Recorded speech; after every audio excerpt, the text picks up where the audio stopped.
Hello students, this is Mr. Boyd. In this lesson we're going to take a look at how you solve two-step equations. So two-step equations are actually put together by using both addition and multiplication or division equations. But let's review first how you solve an equation, period. So first of all, we want to recognize that we use inverse operations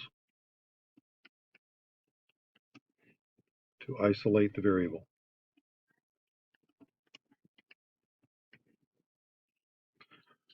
In other words, we want to finish up with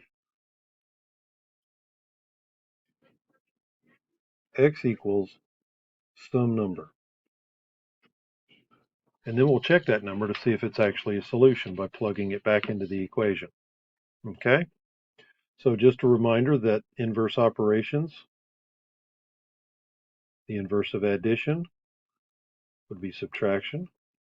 And of course, the inverse of subtraction would be addition. The inverse of multiplication would be division.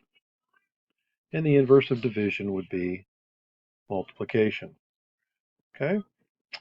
So moving right along, I'll go ahead and put my name on my paper. You should be doing the same thing.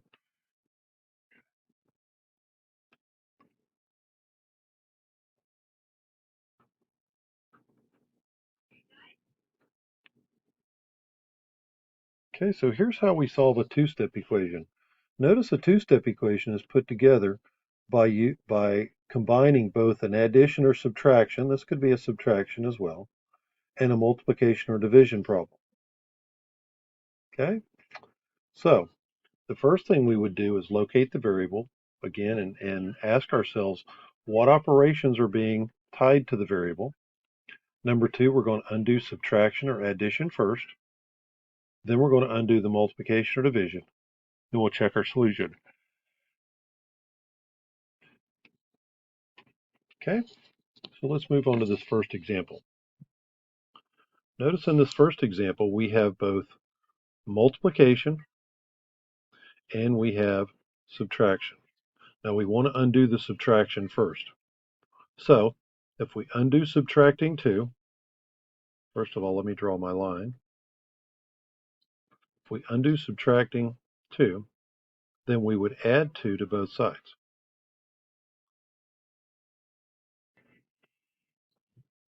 Now when we add 2 to both sides, negative 2 plus 2, that becomes 0.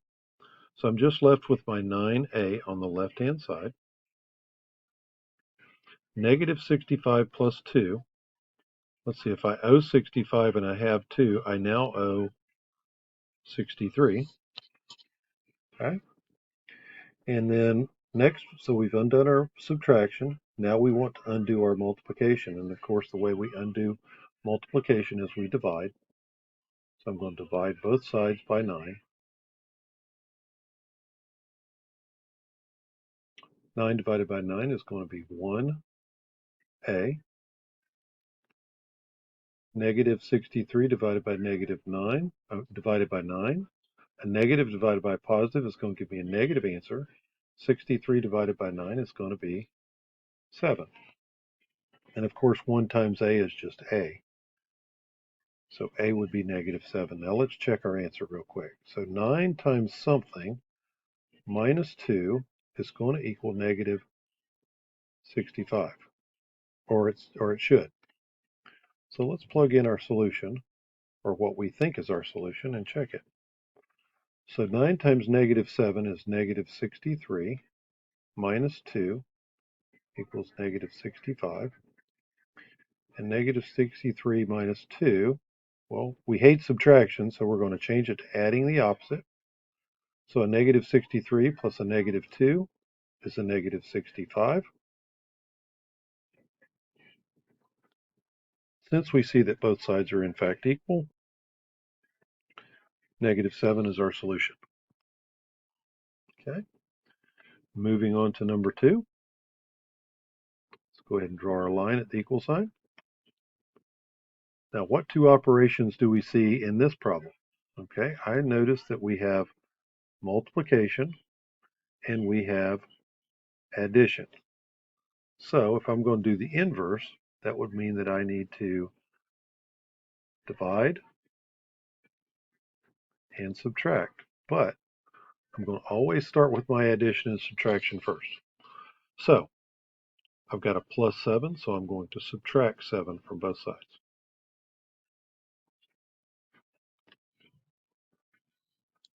7 minus 7 is 0, so I can cross that off. Now I have a negative 4x equals 31 minus 7. 31 minus 7 is 24. Okay. Now I see that I have multiplication and I need to use division to undo that. So, since I'm multiplying the variable by negative 4, I'm going to divide by negative 4. Well, if I divide the left side by negative 4, to maintain equality, I need to divide the right side by negative 4. So negative 4 divided by negative 4, that's 1. And 1 times x is just going to be x. I'm not going to write the 1x on this one, guys. And then 24 divided by 4 is 6. And a positive divided by a negative is a negative. Now, if you're forgetting those signs, don't forget, you can draw your triangle.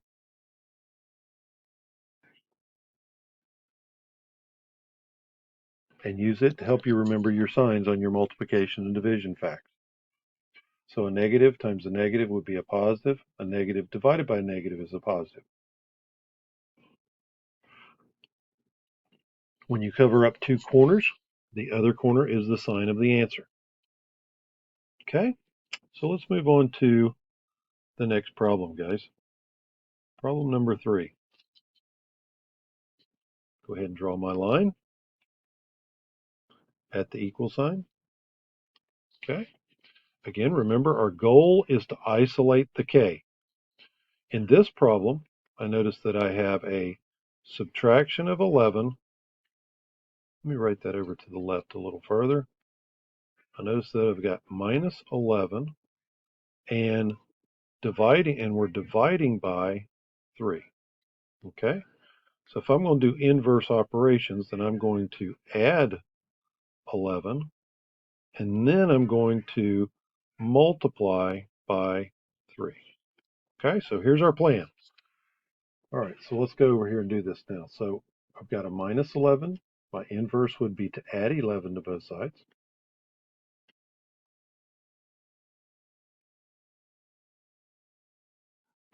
So now negative 11 plus 11, 0. So I've got a k divided by 3 equals negative 5 plus 11. So if I owe 5 and I have 11, then I have 6 left over after I pay off the 5.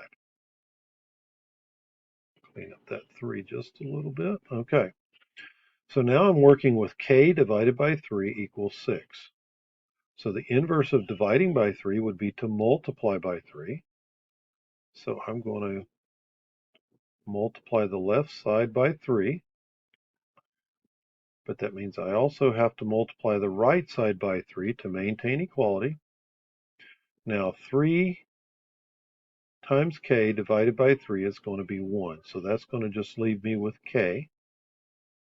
6 times 3 is going to give me 18. Okay, let's check this one. So in this one, I would have something divided by 3 minus 11 equals negative 5. Let's plug in our solution. 18. Okay. So let's see here. 18 divided by 3 is 6. Minus 11 equals negative 5. 6 minus 11. We don't like subtraction, so let's change this to adding the opposite. 6 plus negative 11. Since the signs are different, I would subtract the numbers. 11 minus 6 is 5. And since 11 is larger than 6, the answer would be negative. Or if you prefer, I have $6, I owe 11, therefore I owe 5. Since these are in fact equal, we can say our solution is k equals 18. Okay, guys, here's another one of those we talked about the other day, where the equal sign is on the left-hand side of the problem. Now, it doesn't really make any difference, but for most students, they like to have that answer on the right side. So let's go ahead and move it over here and kind of cross that off. Okay, now I'm going to draw my line at my equal sign, just like I did with all the others. Then we'll look at my plan. Let's see, what do we have here? Well, I notice that we've got a minus sign, but that minus sign is actually connected to the 5. Notice if I do a plus negative or add the opposite like I did with the other problems, that's actually a negative 5 times W. And this 23 is a positive, so really I'm adding 23 and multiplying by negative 5, multiplying W by negative 5. Therefore, I need to subtract 23 and divide by negative 5 to undo what was done to create this problem. So let's get started with our addition and subtraction first. Negative 23 from both sides. When we do that, 23 minus 23, that's 0. That should prove to us that we've done the right thing, because 23 minus 23 is actually 0, which means we can cross it out.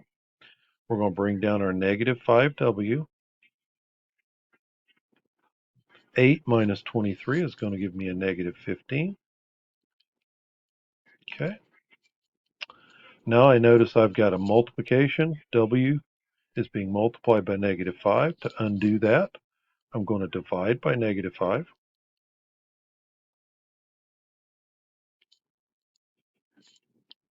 Negative 5 divided by negative 5 is 1 times W, which just gives me W. Negative divided by negative is a positive. 15 divided by 5 would be 3. Now then, let's see if that actually works. So I've got 23 minus 5 times something equals 8. We're hypothesizing that that something is 3. Okay, so that's going to give me 23 minus 5 times 3 is 15. Again, we're not sure. 23 minus 15 is 8. Since 8 does equal 8,